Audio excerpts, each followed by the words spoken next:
संविधान निर्माता बाबा साहब डॉक्टर बी आर अम्बेडकर, साहब कांशीराम, ज्योतिबा फूले जी, माता सावित्रीबाई फूले, जाने अनजाने सभी महापुरुषों को नमन करते हुए आज की जो कार्यक्रम में उपस्थित माताएं बहनें, युवा साथी, पूरे प्रांगण में उपस्थित सभी साथियों का मैं दिल की गहराइयों से आभार व्यक्त करता हूं। मंच पर उपस्थित सभी अतिथियों का, सभी मानिए आप सभी का विशेष धन्यवाद। आप लोगों ने इतने देर समय दिया और भीम युवा संगठन के जितने भी साथी जामो ब्लॉक या मिट्टी के पदाधिकारी हैं जिन्होंने आयोजन किया, इतना बढ़िया शानदार कार्यक्रम किया, आप सभी आयोजक गण का मैं विशेष धन्यवाद करता हूं। खासकर राम कुमार कोटेदार जी, राजकुमार भीमराज जी, रामू बौद्ध जी, अजय कुमार जी, शिव कुमार जी, ऐसे जाने कितने साथी हैं जिन्होंने मंच लगाया, कितने ने पंडाल सजाया होगा। मैं सबका नाम साथियों नहीं ले सकता हूं, लेकिन मेरी दिल की अनंत गहराइयों से आपका दिल से आभार व्यक्त करता हूं कि आप लोगों ने शानदार कार्यक्रम किया। बहुजन समाज को जगाने के लिए लगातार जो आप लोगों ने 2 महीने से संघर्ष कर रहे हैं, रात दिन मेहनत कर रहे हैं। मैंने देखा कि मैं जितने भी कार्यक्रम अभी तक किया हूँ सब में हम लोग भी प्रचार करते रहे साथियों। मैं आपका साथ नहीं दे पाया क्योंकि कई कार्यक्रम से हम आपके क्षेत्र में आकर साथियों को बोल नहीं पाए और ज्यादातर साथी अपने आप कार्यक्रम किए हैं। मुझे इसकी बात की बहुत खुशी है कि आप लोगों ने रात दिन कार्यक्रम के लिए तैयारियां की। जो भी कार्यक्रम आप लोग आज कर रहे हैं ये आप लोगों की मेहनत है, इसमें किसी की देन नहीं है। आप सभी युवा साथियों का विशेष धन्यवाद। आज जैसा कि कार्यक्रम सबको पता है कि किस विषय पर है और किस लिए है। साथियों, मैं अपने समाज से, उस शोषित समाज से, उस पीड़ित समाज से कहना चाहता हूं कि जब बाबा साहब हमारे महापुरुष जितने भी अभी तक रहे हो, जिन्होंने हमारे लिए क्रांति करी, अपने प्राणों की आहुति दे दी, सभी महापुरुषों का एक उद्देश्य था कि हमारा समाज जो शोषित समाज है, जिसके साथ शोषण हो रहा है, जिसके साथ अत्याचार हो रहा है, जिनकी बहन बेटों की इज्जत लूटी जा रही हो, उस समाज को हुक्मरान बनाना है, इस देश का राजा बनाना है। क्योंकि हम लोग मूल निवासी राजा थे और हम लोग का शासन था। इसमें जो विदेशी आर्य लोग आए, हमारे समाज को छल कपट करके हमें गुलाम बना दिया और हमको दोबारा से शासक बनना है साथियों। तो बताए हुए बाबा साहेब, मानव कांशीराम साहब, जाने अनजाने जितने भी महापुरुषों ने हमारे लिए योगदान दिया, उनके पद चिन्हों पे चलकर दोबारा से राजा बना जा सकता है। दोबारा से हम अपने देश में सबका स्थापित कर सकते हैं। पर एक चीज, बाबा साहेब हो या मानव कांशीराम साहब हो, सभी ने कहा है कि हमें पढ़े लिखे लोगों ने धोखा दिया है। हमें पढ़े लिखे लोगों ने इसलिए धोखा दिया है कि जो समाज, जो माताएं बहनें, जो गरीब, जो अशिक्षित है, वो नहीं जान रहा है, बाबा साहेब के मिशन को नहीं जान रहा है, उनके उद्देश्य को नहीं जान रहा है। यदि वो गलती करता है तो मेरा मानना है कि वो बहुत गलती बात, वो गलत बात नहीं है, वो शायद गलत नहीं है। लेकिन समाज के जो पढ़े लिखे लोग, जिन्होंने बाबा साहेब को पढ़ा है, मनोहर कांशीराम साहब को पढ़ा है, अपने महापुरुषों को जाना है, अपने इतिहास को जाना है, यदि वो लोग गलतियां करते हैं और बाबा साहेब के मिशन से दूर जाते हैं अपने स्वार्थ के लिए, अपने निजी स्वार्थ के लिए, तो हमें लगता है सबसे बड़े समाज के दोषी वही है।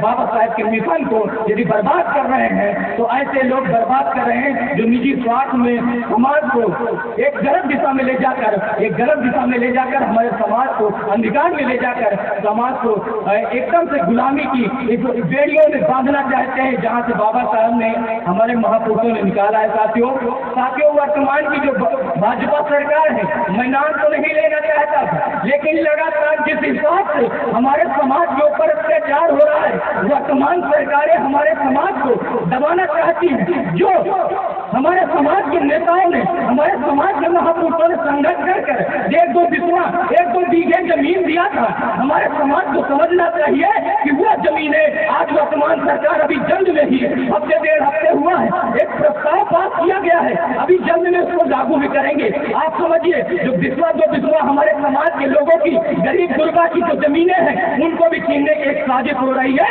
और वर्तमान सरकार ने एक नियम पास किया है कि पहले क्या होता था, पहले वक्त सरकार रही हो, जितनी भी सरकारें रही हो, सभी ने एक प्रस्ताव पास किया था कि यदि SC की जमीनें खरीदनी है तो पहले DM से परमिशन लेना होता था। आज वर्तमान में भाजपा सरकार की नीयत देखिए, जिसको हम लोगों ने 5 किलो राशन के चक्कर में वोट दिया, जिसको राजा बनाया, जिसको हम अपने देश का राजा बनाया, उसने हमको क्या दिया, हमारी जमीनें छीनने की कोशिश कर रहा है। वो अभी नियम लाना चाहते हैं क्या, जो बिस्वा हमारे समाज की जमीनें, गरीब गुरबा की जो जमीन है उनको छीनने के लिए नियम क्या लाया गया कि DM से तो परमिशन लेना पड़ता था, अब परमिशन लेने की कोई जरूरत नहीं है। साथियों, ये भाजपा की सरकार कर रही है, हमको आपको सोचना होगा। जिस भाजपा की सरकार को, जिनको हम लोग राजा बनाए, उत्तर प्रदेश का CM बनाए और हमको कहा कि बात जोड़ लीजिए, आप हमारे समाज का उद्धार करेंगे। हमारे समाज के यहाँ जितने भी बैठे लोग हैं, हमें नहीं लगता कि किसी को न पता हो, सबके घरों से लोग वोट दिए हैं, तभी वो सरकार बनी है। लेकिन आप बताइए, आपने वोट दिया इसलिए कि आपकी जमीनों को छीना जाए। आप बताइए कि आप क्या सक्षम है, हमारे जैसे 2-4 लोग यहाँ होंगे इसी मंच पर, सामने बैठे जितनी भी दीर्घाएं हैं उनमें भी बैठे लोग 1-2-4 लोग बीच होंगे जो अपनी जमीनें बचा पाएंगे। वरना जो सवर्ण समाज है, मनवादी व्यवस्था जातिवादी लोग हैं, हमारे समाज को जबरन हमारी जमीनों को कब्जा करेंगे, हमारी जमीनों को दारू शराब पिलाकर हमारी माताओं बहनों को, बूढ़ बुजुर्ग को मार पीट कर दबाव में लेकर दहशत से हमारी जमीनें छीन लेंगे और हम लोग हाथ से हाथ धरे बैठे रह जाएंगे और हमारे पास जो जमीनें थी, जो बिस्वा वो भी चली जाएगी। साथियों, इस पर जोर दीजिए, हम लोग पूरे उत्तर प्रदेश में आंदोलन करेंगे, इसके लिए बात रखेंगे अपने समाज से कि आप लोग यदि राजा बनाए हो तो हम तुम्हें उखाड़ फेंकेंगे। यदि इस नियम को लागू किया, ये DM से परमिशन वाली बात है, जब परमिशन लेकर हमारे समाज के लोगों की जमीनें छीनी गई, तो जब परमिशन नहीं लेना पड़ेगा तो हमारे समाज की कितनी जमीनें छीनी जाएंगी। साथियों, आप इस पर जवाब दीजिए। जितने भी साथी जो वोट दिए थे भाजपा को, आप समझिए, जितने भी साथियों को मैं कहना चाहता हूँ, अभी एक विधायक है, वर्तमान विधायक है, उन्होंने कहा कि हमारे संगठन को, हमारे समाज के साथियों को कहा कि नीला गमछा बांधकर गाड़ियों से घूमते हैं, 2 पहिए से घूमते हैं, समाज में दहशत का माहौल है। किसके लिए दहशत का माहौल है? किस पार्टी जमात हुई है? गरबिया तेरी चमोली के लिए हम लोग घातक है, बताइए। किसी के लिए नहीं है। हम लोग अपने समाज को जोड़ना चाहते हैं, हकाधिकार दिलाना चाहते हैं। जो हकाधिकार मनवादी व्यवस्था के लोग हमारा छीने हुए हैं, हम उसे छीन कर रहेंगे। और चाहे विधायक नाराज हो, चाहे मंत्री नाराज हो, चाहे प्रधानमंत्री नाराज हो, इसके लिए हम लोग लड़ेंगे, आखिरी सांस तक लड़ेंगे। विधायक से कहना चाहता हूँ कि आप लोग उत्तर प्रदेश की सरकार को, SC समाज की विधायक है, उनको बोलने की तमीज नहीं है। उन्होंने कहा कि बाबा साहब का जो नीला गमछा है उसको बदनाम कर रहे हैं संगठन और पूरे क्षेत्र में दहशत का माहौल बना रहे हैं, बहन बेटियों के साथ अत्याचार कर रहे हैं, उनके साथ छेड़छाड़ कर रहे हैं। बताइए इसमें से कौन साथी नीला गमछा पहना है और वो बहन बेटियों के साथ छेड़छाड़ करता है? आप समझिए, उनको पीड़ा इस बात की है कि हम लोग मनवादी व्यवस्था के लोग जो हमारे समाज की बहन बेटियों के ऊपर अत्याचार करते हैं, उनके साथ कहीं न कहीं छेड़छाड़ करते हैं, गलत कार्य करते हैं। हम लोग थानों से लेकर, तहसील से लेकर जिले में मुख्यालय तक हम लोग जाते हैं और धरने पर बैठ जाते हैं, अपने समाज की आवाज उठाते हैं। इस बात से हमारे समाज के ही नेताओं को दिक्कत है, हमारे समाज के ही विधायक हैं उनको दिक्कत है। आप समझिए, जिस हिसाब से हमारे समाज के विधायक हमारे समाज के ही खिलाफ है, तो आप समझ लीजिए उनको विधायक बनाने न बनाने से कोई मतलब नहीं है। साथियों, आप लोग अपने समाज को, उस साथी को बनाइए, उस युवा नेता को बनाइए जो हमारे समाज की बात कर सके। उस गुलाम को मत बनाइएगा तो समाज की बात करने से पहले उसकी जबान लड़खड़ा जाए, उसकी जो उसका मुंह जल जाए। इससे ऐसे लोगों को तैयार करिए जो आपकी बात संसद में करे। आप बताइए, संसद में हमारी आवाज उठाने के लिए उनको भेजा गया, हमारे समाज के लोग भेजे, लेकिन वो संसद में जाकर बाबा साहेब के मिशन में चलने वाले संगठनों का विरोध करते हैं। ऐसे वीडियो आप लोगों ने देखा होगा सोशल मीडिया पे, मैंने अपने फेसबुक अकाउंट से डाला था, मैंने दिखाया कि समाज के लोग देखिए, जिस विधायक को अपनी आवाज उठाने के लिए आप लोग संसद में भेजे थे, विधानसभा में भेजे थे, वो हमारे समाज के ही खिलाफ वहाँ बोल रहा है। आपको समझना होगा नेता और दलाल में, नेता और दलाल में क्या अंतर होता है, उसको पहचानिए और सही जगह वोट करिए। अपने समाज को यदि सारी जो समस्याएं इनको खत्म करना है तो सही जगह वोट करके अपने सही प्रत्याशी को चुनिए। और दारू में चुल्लू में, दारू में उल्लू मत बनिए। जितने भी समाज की माताएं बहने हैं, आज हमारे समाज के बच्चे जो प्राइमरी स्कूलों में जाते हैं, क्या वहाँ पढ़ाई होती है? क्या वहाँ पढ़ाई होती है? Private school. अभी हमने हाल ही में अभी महीने 1.5 महीने हुआ है अपना एक स्कूल खोला है, क्योंकि मुझे पता है कि प्राइमरी स्कूलों का क्या हाल है, सरकारी स्कूलों का क्या हाल है मुझे पता है। मैंने एक स्कूल का अभी डाला है समाज की शिक्षा के लिए। जितने भी समाज के लोग हैं, हमारे समाज की कई जो समाज के लोग हैं जो स्कूल डाले हुए हैं, उनसे बात किया मैंने, हमने कहा शिक्षा पे काम नहीं हो रहा है, शिक्षा हमारे समाज को बढ़ा सकता है, उसी में हमारा समाज सबसे पीछे है, कैसे किया जाए? उन्होंने कहा सरकारी स्कूल से जब सरकार में रहेंगे तभी डील कर पाएंगे, तभी उसको चला पाएंगे, लेकिन सरकार में नहीं है तो आप एक अपना प्राइवेट या अपने व्यक्तिगत जो है स्कूल डालिए और अपने समाज के लोगों को शिक्षित करिए, आगे बढ़ाइए। तो हम लोगों ने उस पर काम किया, एक अभी स्कूल डाले हैं, जितने भी समाज के साथी सहयोग करेंगे धीरे धीरे आगे बढ़ाएंगे। ऐसे डिग्री कॉलेज और स्कूल का निर्माण होता रहेगा, समाज की शिक्षा के लिए काम करते रहेंगे। साथियों, जितने भी साथी हैं,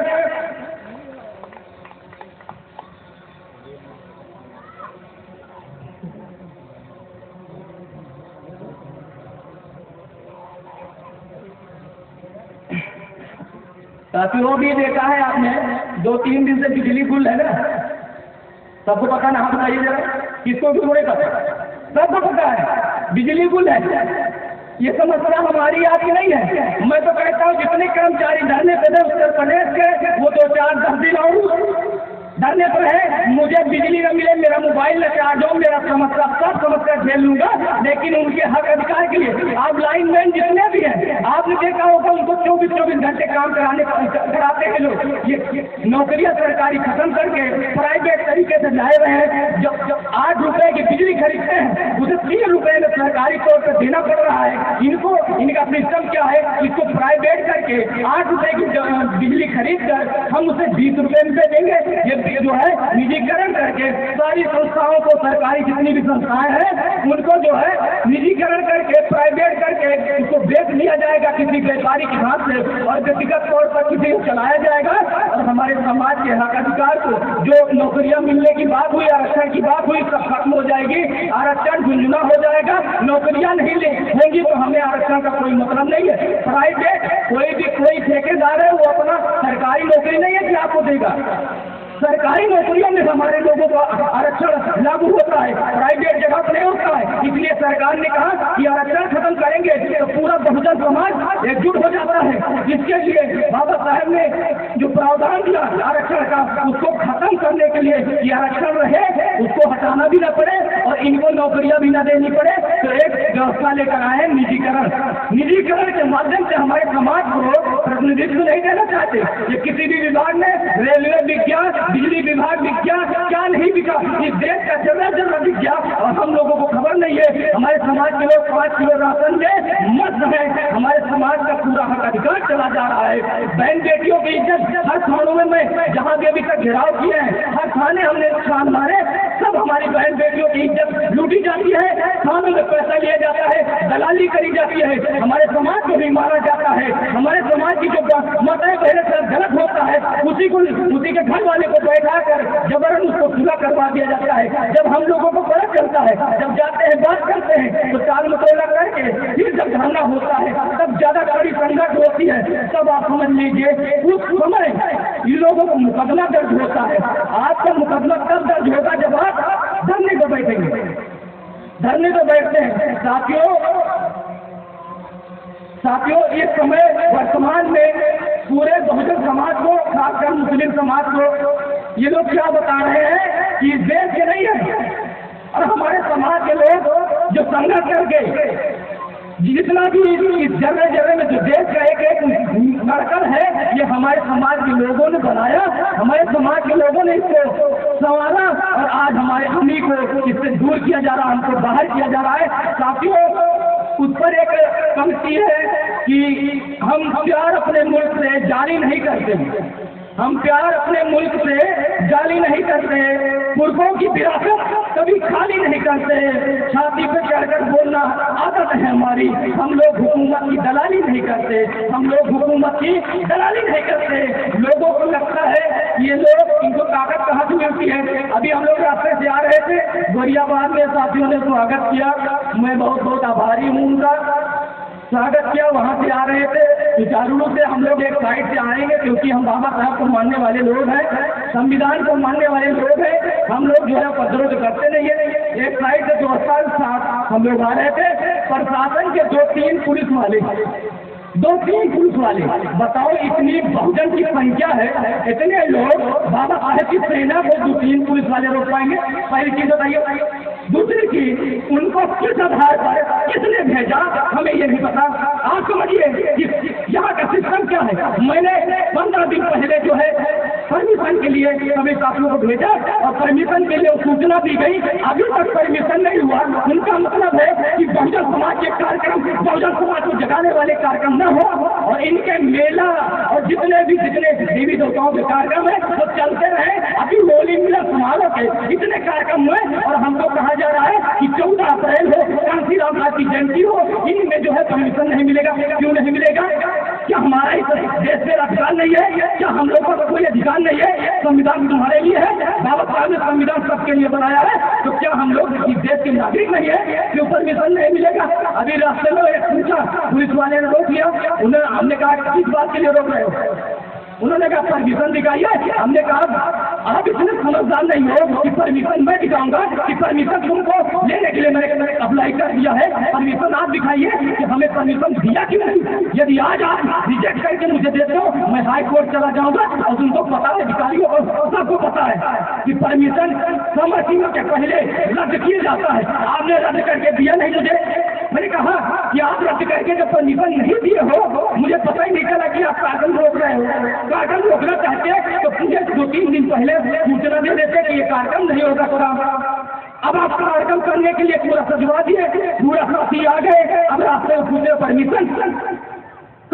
कानून चल रहा है। उत्तर प्रदेश की सरकारें ये चाहती है, ये अपने प्रशासन से करवाना चाहती है कि ऐसे आयोजन न हो जिसमें हमारे समाज के लोग जागरूक हो, जिसमें हमारे समाज के लोग जाने अपने हक अधिकारों को। आज माताएं बहनें बड़ी संख्या में बैठी हुई हैं, उन लोगों को मैं कहना चाहता हूँ कि जिन बाबा साहब ने आपके लिए, हमारे लिए हक अधिकार के लिए लड़ा, आज बाबा साहब की 4 बच्चे इसी मिट्टी में दफन है। हम आप बताइए, कोई भी साथी हाथ उठाकर बताए कि किसी के रिश्तेदार, नातेदार या उसके घर वाला कोई भी बिना कफन के दफन हो, आप बताइए, इसमें से कोई नहीं होगा। बताइए कोई, किसी का हाथ उठाइए, बताइए, कोई नहीं है। मैं जानता हूँ, लेकिन बाबा साहब के 4 बच्चे इसी मिट्टी में बिना कफन के दफन है।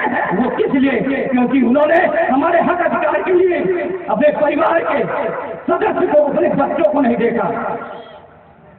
आज हमारी माताएं बहनें तो समझ दे रही है, कुछ आती है तुरंत आए, कुछ माताएं बहनें आई चली गई, उनको ये नहीं पता कि किसका कार्यक्रम है। ये किसी दुर्गा पूजा नहीं है, ये आए और चले गए, प्रसाद ले लिए।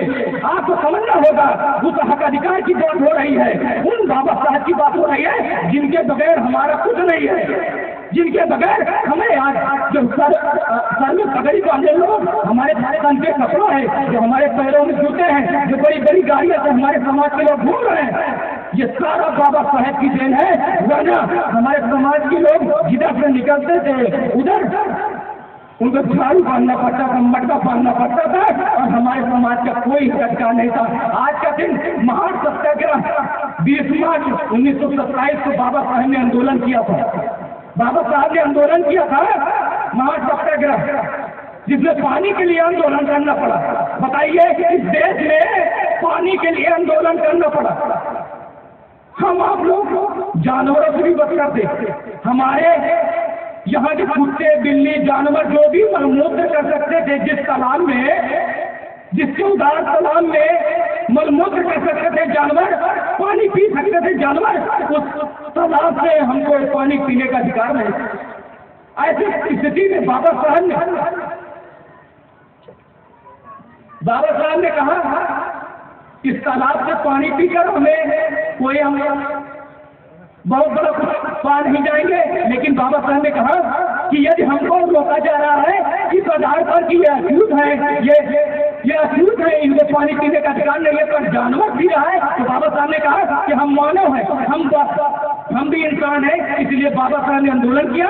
इसके लिए लगातार कई मीटिंगें हुई, सम्मेलन हुआ। बाबा साहब ने 10,000 लोगों के साथ, स्त्री पुरुष के साथ महाड़ के लिए आंदोलन के लिए तैयार हो गए और वहाँ तालाब उदार तालाब था, वहाँ पहुंचे, सवर्णों की बस्ती थी। साथियों, वहाँ पर बाबा साहब के मंसूबे को समझ गए थे सवर्ण। उन्होंने कहा कि पानी पीने का जो आंदोलन हो रहा है मैं इसको सफल नहीं होने दूंगा, तालाब तक नहीं पहुंचने दूंगा। पर बाबा साहब हार नहीं माने, बाबा साहब डरे नहीं। बाबा साहब को पता था कि वहाँ आक्रमण होगा, वहाँ लोग मारेंगे, ईंट मारेंगे, पत्थर मारेंगे, हो सकता है किसी की जान चली जाए, लेकिन पूरे बहुजन समाज को, पूरे अपने समाज को उन्होंने एकत्र किया। 10,000 की संख्या में महातालाब में जाकर पानी पिया। उसके पहले सवर्णों ने ईंट पत्थर और कितने लाठियां चला दी। बाबा साहब का सर फट गया, उनकी हाथ में चोटें आई, बाबा साहब अस्पताल चले गए। लेकिन ये आंदोलन रुका नहीं, क्योंकि उसके पहले बॉम्बे हाईकोर्ट ने आदेश दिया था कि कोई सार्वजनिक जगह जो सरकार की देख रेख में हो उस पर कोई जा सकता है, किसी प्रकार का कोई रोक नहीं है। तो बाबा साहब ने रीट दायर की थी बम्बई हाईकोर्ट में। उस रीट में कहा था कि जो पानी पीने का अधिकार नहीं है हमारे समाज को, उनको अधिकार मिलना चाहिए। तब वहाँ की कोर्ट ने ये आदेश दिया कि जितने भी तालाब है, जितने भी सार्वजनिक तालाब है, उसमें सभी को पानी पीने का अधिकार है। तब बाबा साहब ने आंदोलन किया 20 मार्च को महासत्याग्रह, और उसके लिए फिर आंदोलन हुआ और सरकारें रोकी, परमिशन दिला। आज जैसे परमिशन नहीं मिले इस कार्यक्रम को, उसी तरह बाबा साहब ने परमिशन डाला था। उस समय भी डीएम ने वहाँ के जो कलेक्टर साहब थे उन्होंने परमिशन नहीं दिया, परमिशन नहीं दिया। बिना परमिशन के बाबा साहब ने आंदोलन कर दिया। भले ही बड़ी तादाद में लोग घायल हो गए, क्योंकि हम लोग संविधान को मानने वाले लोग थे और पहले भी अहिंसा बुद्ध के मानने वाले लोग थे, कबीर साहब के मानने वाले लोग थे। हम लोग हिंसा नहीं करते थे। तब हम लोग जो है लाठी डंडा कहीं नहीं चलाया, और जो भी मार हुई, जो भी चीजें हुई, सर फट गया, लेकिन कोई कुछ तक नहीं किया। अपने पानी पीने के लिए आंदोलन के लिए साथियों पूरा आंदोलन हुआ। उसके बाद आवाज उठी, पूरे भारत में गई, और फिर इस पर नियम बना कि कोई भी पानी पी सकता है। आज उसी चौदार तालाब में बाबा साहेब की बीचों बीच प्रतिमा लगी है, बहुत बड़ी भव्य प्रतिमा लगी है, और उसमें जिस पानी को महामसूसों के लिए पीने के लिए नहीं था, उसी पानी को बाबा साहब के पैर के नीचे, बाबा साहब के पांव के नीचे वही पानी, वही तालाब है। और बाबा साहब की याद में हर रोज 20 मार्च को हर बार लोग जाते हैं, बड़ी श्रद्धा से। वैसे पूरे साल जाते हैं, लेकिन 20 मार्च यानी आज के दिन बाबा साहब को याद करने के लिए, उस आंदोलन को याद करने के लिए लोग बड़ी संख्या में जाते हैं, दीप जलाते हैं, और वो याद करते हैं उस जमाने को याद करते हैं जब हमारे समाज के लोग पानी पीने को नहीं पाते थे। आज हमारी माताएं बहनें बैठी हैं, मैं बिसलेरी का पानी पी रहा हूँ, तो समझ लीजिए ये बाबा साहब की देन है, उस आंदोलन की देन है। वरना हमारे लोग, आप जितने भी साथी यहाँ बैठे माताएं बहनें बैठी है, पानी पीने का अधिकार नहीं था। तालाब से पानी नहीं पी सकते थे, ये कुएं और नल का कोई बात छोड़ दीजिए। तो जितने भी साथी हैं अपने समाज के लिए, जितने भी संघर्ष कर रहे हैं, जितने भी युवा साथी हैं, आप सभी से और उस मनवादी व्यवस्था से भी कहना चाहते हैं जो हमें रोकना चाहती है, संगठन को रोकना चाहती है। आप लोगों से उत्साह के लिए उस सरकार को चेतावनी देना चाहते हैं जो रोकना चाहते हैं ऐसे कार्यक्रमों को, कि तू सताकर देख ले जालिम, कि तू सताकर देख ले जालिम, तेरी ताकत जहां तक है, तू सताकर देख ले जालिम, तेरी ताकत जहां तक है। हम भी देखते हैं तेरे अत्याचारों की सरहद कहां तक है, हम भी देखते हैं तेरे अत्याचारों की सरहद कहां तक है। हम भी बाबा साहेब के सपनों को पूरा करके रहेंगे, और लोग सके तो रोक ले और लगा ले अपनी ताकत, तेरी ताकत जहाँ तक है, तेरी ताकत जहाँ तक है। साथियों, आप लोग हिम्मत में हारिए। जितने भी युवा साथी मैनेजमेंट में लगे हुए हैं, इतना मेहनत किए ये कार्यक्रम खड़ा करने के लिए, इसके पीछे कितनी रातें आप लोगों ने जागी है, कितना संघर्ष किया, गांव गांव गली गली गए। हमारी माताएं बहनें आज युवा साथी बैठे हुए हैं, आप सबका विशेष धन्यवाद। इतना समय दिया आप लोगों ने। जो भी साथी अभी आगे आने वाले जितने भी जो वक्तागण है, आप लोगों से निवेदन है कि जो भी साथी जिस विषय पर वक्तव्य कर चुके हैं उनसे हटकर अपनी बात रखिए, और जो भी साथी बता के गए हैं, जो भी आपको दिशा निर्देश मिला है, समाज के युवा आप लोग एकजुट हो जाइए। ये समय उस दौर में चल रहे हो हमारा, जहाँ से इसके बाद कुछ बचा नहीं है, अंतिम समय है, एकजुट हो जाइए, वरना हमारा सब कुछ जो है खत्म हो जाएगा और हम लोग कुछ नहीं कर पाएंगे, हाथ पे हाथ धरे बैठे रह जाएंगे। इसलिए एकजुट होना जरूरी है। और पूरे समाज को यदि अपनी रक्षा सुरक्षा कर लिए, अपने अत्याचार के खिलाफ आवाज उठानी है, तो पहले शक्ति का निर्माण करना होगा। शक्ति का निर्माण कब होगा? जब आप संगठन में होंगे, और बिना संगठन के कोई शक्ति का निर्माण नहीं कर सकता। इसके लिए हमारे मनोहर कांतिलाल साहब ने कहा कि शक्ति का निर्माण करना चाहते हो तो पहले संगठन में आओ, और संगठन में आने के लिए पहले आपको शिक्षित होना पड़ेगा, और शिक्षित भी नहीं हो तो जागरूक होना पड़ेगा, अपने हक अधिकारों के लिए जानना पड़ेगा। वो लोग हमें ललकार रहे हैं, वीरापासी जैसे लोग, वीरापासी हमारे समाज के वो ऐसे क्रांतिकारी थे, 22 वर्ष की उम्र में शहादत दे दी अपने समाज के लिए। यही रायबरेली की वीरापासी है जिन्होंने सवर्णों के लिए, उनके शासन के लिए, उनके अपने देश के लिए सीने पे गोली खाई। 50,000, आज हम लोग जानते ना, 50,000 का इनामी कोई हो जाता है तो बहुत बड़ी बात हो जाती है। आप सोचो, आज के 1857 की क्रांति की बात चल रही है, तब 50,000 के इनामी हमारे वीरापासी थे। उन्होंने क्रांति क्या की? क्या क्रांति की थी? कुछ नहीं किया था। अपने देश के लिए, अपने राज्य के लिए लड़े, और किसी पासी बिरादरी के लिए नहीं लड़े, जमात के लिए नहीं लड़े, पूरी के लिए नहीं लड़े, वो पूरे समाज के लिए लड़े। उन अंग्रेजों से उठा लिया।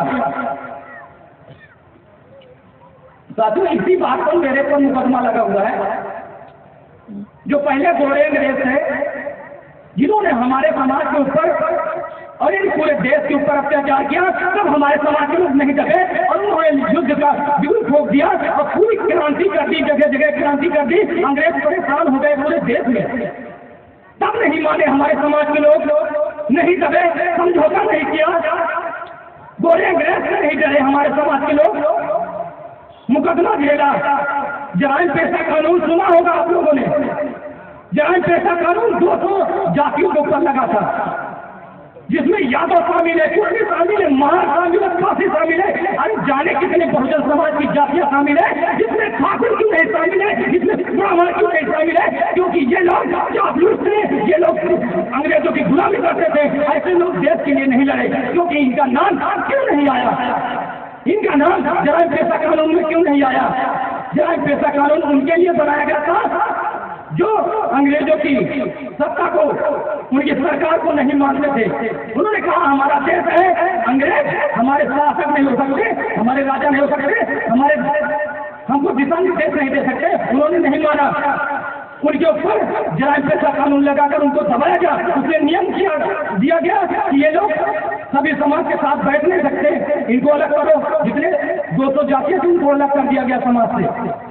साथियों, तब हमारे समाज के साथ हमारे समाज के क्रांतिकारी वीर नहीं दबे। ये काले अंग्रेज हमको रोकेंगे, ये काले अंग्रेज हमको जानते हैं, ये पहले गोरे अंग्रेज थे हमारे देश पर, आज काले अंग्रेजों का शासन है। ये लोग हमें रोकना चाहते हैं, तब हम लोग नहीं माने तो आज हमको भी दबाने की कोशिश न करें, क्योंकि बाबा साहब का संविधान है और 70 साल हो गया।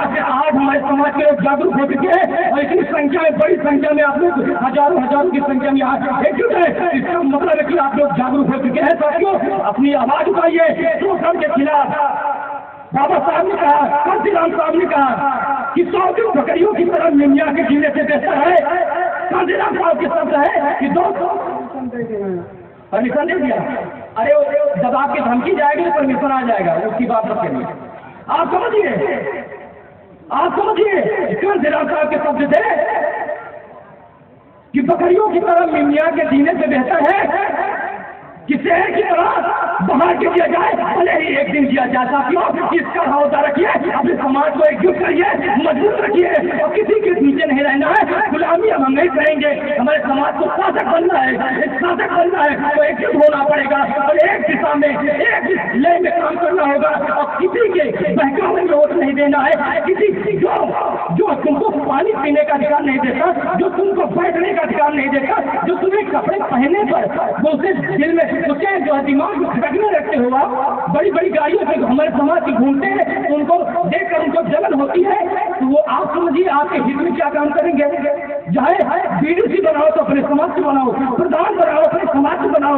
यदि आपको बड़े बड़े राजा बनाना है, यहाँ तक विधायक मंत्री हमारे समाज के लोग बनाइए, तब हमारा उद्धार होगा। और किसी मनवादी को बनाओगे जो तुमको पानी पीने का अधिकार नहीं देता, वो तुमको साथ में बैठा कर कुर्सियों पर वो बैठाएगा नहीं बैठाएगा। तो हमारे समाज में इतना जानकार है, जागरूक करिए। गांव गांव में मिशन चल रहा है, जो भी साथी गांव गांव मिशन चला रहे हैं, आप सभी का विशेष धन्यवाद। कुछ चीजें यदि हम लोगों से छूटी हो, आप लोग जितने भी साथी जो अभी वक्त आएंगे, आप लोग उसको पूरा करिए, आप लोगों के ऊपर जिम्मेदारी है। और जितने भी साथी आगे चलकर समाज के युवा जो नेता बनेंगे, अपने समाज का नेतृत्व करेंगे, आप लोग लगिए मिशन में, आगे बढ़ाइए इस कार्यक्रम को। और यदि मैं एक वादा करके जाता हूँ, एक वादा आपको करना पड़ेगा। राजी है ना? हाँ तो डॉक्टर बताइए। हाँ, आप राजी हैं? एक चीज बताइए, मैं एक वादा करूंगा, एक आपको करना पड़ेगा। एक वादा क्या है कि मैं आपसे वादा करता हूँ कि आपको किसी प्रकार का दुख मुसीबत होता, कोई भी आपके साथ कोई अत्याचार करता है, तो मैं और हमारी पूरी टीम, जो भी संगठन है, जो भी कर्मचारी साथी हैं, 100 नंबर से पहले पहुंचेंगे। ये मेरा वादा है। लेकिन आप लोगों से निवेदन है कि बता के आप लोगों को भी एक वादा करना पड़ेगा। जो माता है, बहने, जो यहाँ समाज के वरिष्ठ लोग बैठे हुए हैं, आप लोग वादा करिए कि आप लोग अपने समाज को राजा बनाने के लिए इस मुहिम में, अपने को शासक बनने की इस मुहिम में और किसी श्रवण को नहीं देंगे। चाहे जो कर दिया जाए, और किसी श्रवण को नहीं देना है, उनके कहने से नहीं देना है। आप ये वादा करिए कि अपने बच्चों को पढ़ाने के लिए एक रोटी कम खाएंगे, आधी रोटी खाएंगे, एक धोती में हमारी समाज की महिलाएं पूरा कुरान बिता देंगी और हमारे समाज के बच्चों को अशिक्षित नहीं करने देंगी, उनको पढ़ाएंगी, लिखाएंगी। ये वादा करिए आप लोग। हाँ तो वादा करिए। अभी इतनी जल्दी हटा दिए, अरे हाथ उठाइए तो थोड़ा लग गया कि हाथ उठाए हो। हाँ, अब लग रहा है कि आप लोग कुछ वादा करें। वादा करने का मतलब वादा तोड़ना नहीं होता है। नहीं, दूसरे दिन दारू पी के हम अपने बच्चे को भूल जाए, 100 रुपए की दारू पीता है। आज बताइए कौन सा व्यक्ति है, कौन सा घर है जिसमें 10-20 रुपए का रोज का नशा नहीं है। नशा हर एक व्यक्ति के पास 20 रुपए का कम से कम जरूर होगा, भले दारू न पीता हो। वो कहीं पुड़िया खाता है, कहीं तम्बाकू खाता है, या किसी प्रकार से अन्य नशे में है। 20 रुपए की दर से जोड़ा जाए तो 30 दिन का कितना हुआ? 600 रुपए। और कौन सा स्कूल है आपके क्षेत्र में जो 600 रुपए फीस लेता होगा? प्राइवेट में पढ़ाइए। आप अपना नशा नहीं छोड़ना चाहते। गरीब हमारा समाज नहीं है, गरीब 2-4-10 लोग होंगे गांव में, पूरा समाज नहीं है। और पढ़ाना पूरा समाज नहीं चाहता है। इस बात पर हम गरीब है। गरीब होते तो 40 रुपए 50 रुपए की दारू न पीते। गरीब होते तो रोज मुर्गा दारू खाते हो। हमारे समाज के लोग मांस मदिरा में पड़े हुए हैं। मांस मदिरा में बड़ी बड़ी संसद सत्ता चली गई और हम लोग चाहते हैं सत्ता में जाना, और हम लोग जो है दारू और मांस मदिरा नहीं छोड़ पा रहे हैं। नशा छोड़िए, अपने बच्चों को पढ़ाइए साथियों। और आपने वादा किया है कितना करना पड़ेगा। बाकी चीजों के जो वक्ता हैं आप लोगों को बताएंगे। बहुत बहुत धन्यवाद। आप लोगों ने इतना अच्छे को सुना। हमको आगे कभी मिलेगा मौका, बात होगी आप लोगों से, बहुत कुछ छूटा होगा। इतना कम समय है, जो भी साथी अभी आएंगे आप लोगों को बताएंगे। बहुत बहुत धन्यवाद। दिल की गहराइयों से सभी आयोग मंडली का बहुत बहुत धन्यवाद, आभार। जय भीम, जय संविधान, संगठन जिंदाबाद।